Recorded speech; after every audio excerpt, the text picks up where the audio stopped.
আমি সনদ বিশ্বাস। আমি একজন ভিজুয়াল আর্টিস্ট, দৃশ্যশিল্পী। আমি পড়াশোনা করেছি ঢাকা বিশ্ববিদ্যালয় থেকে, অনার্স এবং মাস্টার্স, বিএফএ এমএফএ। এখন আমি প্র্যাকটিসিং আর্টিস্ট, প্র্যাকটিস করে যাচ্ছি, স্টুডিও কেন্দ্রিক আর্টিস্ট। হ্যাঁ দাদা, আপনার এই জার্নিটা শুরু কিভাবে? জার্নিটা অ্যাকচুয়ালি তো একাডেমিতে ফাইন আর্ট, তো ওখান থেকেই জার্নিটা শুরু। আর তার আগে তো অনেক গল্প থাকে ছোটোবেলায়, যে কোনো শিশুদেরই ছবি আঁকা বা দৃশ্যের প্রতি মনোযোগ থাকে, ভালোবাসা থাকে, তার আপন মনে অনেক কিছু করতে থাকে। ফাইন আর্টে একাডেমিক একজন আর্টিস্ট হিসাবে, অর্থাৎ একাডেমি শেষ করা একজন আর্টিস্ট হিসাবে আস্তে আস্তে আমার দৃশ্যশিল্প বোঝা, দৃশ্যশিল্পের সাথে বোঝাপড়া বা অন্যান্য বিষয় নিজের মধ্যে অ্যাবজর্ব করে তারপরে সেটাকে কীভাবে আর্টের ফর্মে ডেলিভারি দেওয়া বা প্রকাশ করা, এই সমস্ত কিছু মিলিয়েই তো জার্নিটা শুরু। তো মূলত আমি আমার একাডেমি শেষ করি 2011 সালে। কিন্তু আসলে অনেক সেশন জটিলতা ছিল আমাদের সময়, তো যে কারণে 2013-14 সেশনে আমাদের একাডেমি মূলত ফিজিক্যালি শেষ হয়। তো তারপর থেকেই বা তার আগে থেকেই শিল্পচর্চার সাথে ইনভলভ থাকি এবং বিভিন্ন 2008-9 থেকে বিভিন্ন রকমের জাতীয় আন্তর্জাতিক বিভিন্ন প্ল্যাটফর্মে এক্সিবিশন করা, গ্রুপ এক্সিবিশন করা, এই ধরনের চর্চা তো ছিলই। আর তার ফলাফল হিসাবে নিজের যে জার্নি বা নিজের যে কাজ, নিজের যে গবেষণা, সব কিছুতে তো গবেষণা থাকে। তো আমাদের দৃশ্য শিল্প নিয়ে গবেষণা করাই আসলে দৃশ্যশিল্পীদের কাজ। তো এভাবেই আজকের এই ফলাফল বা আজকের এই অবস্থা। অনেকেই আসছে আপনার ভাস্কর্য দেখার জন্য, তো আপনার অনুভূতি কি? শিল্পী হিসাবে তো নিজের শিল্পকর্ম যদি গ্যালারিতে ভিউয়ার্স দেখে তাহলে তো অনুভূতি খুব ভালো হওয়ার কথা, আর প্রতিক্রিয়াগুলো খুব গুরুত্বপূর্ণ। এইটা ইন্সপিরেশন করে বা নিজেকে বিভিন্নভাবে বিভিন্ন দৃষ্টিভঙ্গি পাওয়ার পরে ওইটা অনেক বেশি বিশ্লেষণ করার বা অন্তর্দর্শনের প্রক্রিয়াটাকে অনেক বেশি বিশ্লেষণ করা বা বিভিন্ন প্রশ্ন করা, নিজেকে নিজে প্রশ্ন করা, তো এই ব্যাপারগুলো ঘটে যদি ভিউয়াররা বিভিন্ন কমেন্ট করে। এইটাই বিষয়। দাদা, বাংলাদেশে ভবিষ্যতে ভাস্কর্য কিংবা শিল্পীদের জায়গাটা কতটুকু হবে কিংবা তারা কত ভালো পর্যায়ে জায়গা পাবে আপনার কি মনে হয়? আসলে টোটালটাই নির্ভর করছে এখন ওয়ার্ল্ড ওয়াইড যে ব্যাপারগুলো চলে সেটা যে এখন আসলে ইনস্টিটিউশন একটা বড় ফ্যাক্টর আর্টের ডেভেলপমেন্টের জন্য। যেমন মিউজিয়াম কেন্দ্রিক, তারপর গ্যালারি কেন্দ্রিক। তো এগুলো যে আর্টকে ধারণ করা এবং আর্টের পৃষ্ঠপোষকতা করার জন্য একটু অনেক বড় বড় ফ্যাক্টর, গ্যালারি, তারপর যে বিভিন্ন শিল্প বিষয়ক বিভিন্ন অর্গানাইজেশন, সেটা আর্টিস্ট ইনিশিয়েটিভে হতে পারে বা অন্যান্য কিছু হতে পারে। তারপর জাদুঘর, মানে জাদুঘর বলতে যে যেমন বাংলাদেশে কিন্তু মডার্ন আর্ট মিউজিয়াম নাই, আর্টিস্টদের কাজ বাংলাদেশের একসাথে কম্পাইল করে একটা মিউজিয়ামে শো করার সুযোগ নাই।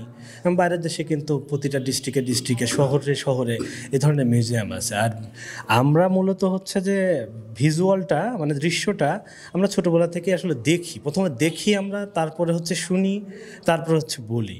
এখন এই যে দৃশ্য যেটাতে আমরা দেখি, আমরা সারা জীবন ধরে যতটা না বলি, যতটা না শুনি, তার থেকে বেশি দেখি। এমন এই দেখার বিষয় নিয়ে যদি কোনো ইনস্টিটিউশন গ্রো না করে তাহলে পরে তার ভবিষ্যৎ তো ওভাবে আমরা দেখব না। তবে শিল্পীরা ব্যক্তি পর্যায়ে বা যে নিজেদের বিভিন্ন ইনিশিয়েটিভ বা পদক্ষেপের মাধ্যমে ইন্টারন্যাশনালি একটা কানেকশন করার চেষ্টা মোটামুটি 90-এর দশক থেকেই করে আসছে। তো এই ব্যাপারটা আসলে খুবই ক্ষীণ। এখানে যদি কোনো বড় ইনভেস্টমেন্ট না হয়, যদি কোনো বড় অর্গানাইজেশন তৈরি না হয়, যদি কোনো ইনস্টিটিউশন তৈরি না হয় যেখান থেকে আর্টিস্টদেরকে প্রমোট করা হবে বা বিভিন্ন দেশের আর্টিস্টরা এ দেশের কমিউনিটিতে আসবে, কাজ করবে, রেসিডেন্সি করবে, এগুলো ওয়ার্ল্ড ওয়াইড খুব ব্যাপক। দাদা, আপনার কি মনে হয় বাংলাদেশে এরকম কোনো ইনস্টিটিউট তৈরি হওয়া উচিত? উচিত তো বটেই, কিন্তু হবে কিনা সেটা তো আসলে সময় সাপেক্ষ। ডেভেলপিং কান্ট্রি বা ডেভেলপড কান্ট্রিগুলোতে এরকম কমিউনিটি ডেভেলপমেন্টের জন্য আর্টের সংযোগটা কমিউনিটির সাথে অনেক গুরুত্বপূর্ণ। এবং এক্ষেত্রে আর্টিস্টরা হচ্ছে বিভিন্ন কমিউনিটিতে যে মেশে, বিভিন্ন রকমের প্রজেক্ট থাকে। তো আমাদের এখানে এই ব্যাপারটা যে হচ্ছে না তা না, হচ্ছে, কিন্তু সেটাও অনেক কম এবং সীমিত পরিসরে। আমাদের স্পেস কম, জায়গা কম, কিন্তু মানুষ তো কম না, কোটি কোটি মানুষ। তো দেখা যাচ্ছে যে অর্থনৈতিক ডেভেলপমেন্টের সাথে তারপরে কালচারাল ডেভেলপমেন্টও খুবই ওতপ্রোতভাবে জড়িত। এবং হচ্ছে যে মানুষের মনের যদি বিকাশ না ঘটে বা শুদ্ধ চিন্তা বা রুচির যদি বিকাশ না ঘটে, তাহলে পরে আসলে জীবন মানেরও বিকাশ ঘটে না। যেমন হচ্ছে যে আপনার এক্ষেত্রে দেশি বা দেশের যারা প্র্যাকটিশনার তাদের কিন্তু অনেক গুরুত্বপূর্ণ ভূমিকা, আমরা কিন্তু খোলা চোখে বুঝবো না, দেখবও না। যেমন হচ্ছে আর্ট হচ্ছে ট্রেন্ড, আর্ট বেসিক্যালি হচ্ছে ট্রেন্ড। এখন সেই ট্রেন্ডের সাথে থাকতে গেলে দেখা যাচ্ছে আর্টিস্ট আসলে একটু রুচির বাহক, এবং রুচির বাহক বলতে পারি আমরা। যেন তার কাজের মধ্যে দিয়ে এক ধরনের ট্রেন্ড শো হয়, তো সেই ট্রেন্ডগুলা পরবর্তীতে মানুষের মধ্যে চলে যায়। কিন্তু ওই রকম ধরনের ওইভাবে তো আমাদের এখানে ওই ট্রেন্ডটা নাই। যেমন হচ্ছে যে আমি দেখলাম যে অনেক গ্রাফিতি আর্টিস্টের গ্রাফিতি অনেকের গেঞ্জির উপরে থাকে, বা হচ্ছে কোনো আর্কিটেক্ট যখন হচ্ছে পেইন্টিং এক্সিবিশন ঘুরে দেখে, সেখান থেকে কিন্তু টেস্ট নেয়। সেক্ষেত্রে একটা ভিজুয়াল মিডিয়ামে প্র্যাকটিশনার একজন গবেষক, আর্টিস্ট মূলত হচ্ছে যে ভিজুয়াল গবেষক। হ্যাঁ, যেমন সায়েন্সের গবেষক থাকে লেখালেখির জন্য, ক্রিটিক্যাল রাইটিংয়ের জন্য, যেমন হচ্ছে প্রাবন্ধিক থাকে।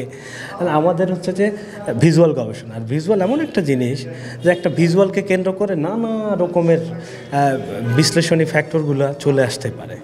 হ্যাঁ, আপনার ভবিষ্যৎ পরিকল্পনা কি? আমার ভবিষ্যৎ পরিকল্পনা আর্ট প্র্যাকটিস করা, প্র্যাকটিশনার হিসেবে প্র্যাকটিস করে যাওয়া, এটাই হচ্ছে ভবিষ্যৎ পরিকল্পনা। আপনি কি দেশের মধ্যে আবদ্ধ থাকতে চান, নাকি আপনার আর্ট, আপনার প্রদর্শনী, আপনার ভাস্কর্য আপনি দেশের বাইরেও প্রমোট করতে চান, কিংবা প্রদর্শনী? প্রমোট তো করা আর্টিস্টের কাজ না, প্রমোট তো করা হচ্ছে যে বিভিন্ন ইনস্টিটিউশনের কাজ। এখন ওই রকমের সুযোগ সুবিধা পেলে পারে কেন মানুষ হচ্ছে যে বাইরে দেখতে যাবে না কেন? কারণ যে কোনো কিছুই দেখার মধ্যে অভিজ্ঞতা তৈরি হয়, এবং অভিজ্ঞতা থেকে অনেক কিছু এক্সপ্লোর করার সুযোগ থাকে। 5ই জুলাইয়ের পরে দেশের অনেক কিছু পরিবর্তন হয়ে গেছে। তো 5ই জুলাইয়ের পরে আপনার যারা শিল্পী আছে তাদের উপর কোনো প্রভাব, কিংবা তাদের কাজের উপর কি কোনো প্রভাব পড়েছে? সেটা তো বটেই, শিল্প বা শিল্পীদের কাজের উপর তো প্রভাব পড়েই। কিন্তু আমার এখানে যে প্রজেক্টগুলো আছে সেগুলো বেশিরভাগই হচ্ছে যে আমার কিছু ইন্ট্রোস্পেকশন, কিছু দার্শনিক চিন্তাভাবনা আমার নিজের, বা কিছু শৈল্পিক কিছু বক্তব্য, মন্তব্য, সেটা অ্যাকচুয়ালি সরাসরি 5ই জুলাইয়ের প্রভাব এখানে নেই। কারণ হচ্ছে যে সবই হচ্ছে যে আসলে 5ই জুলাইয়ের আগেই প্রজেক্টটা শেষ হয়ে গেছে।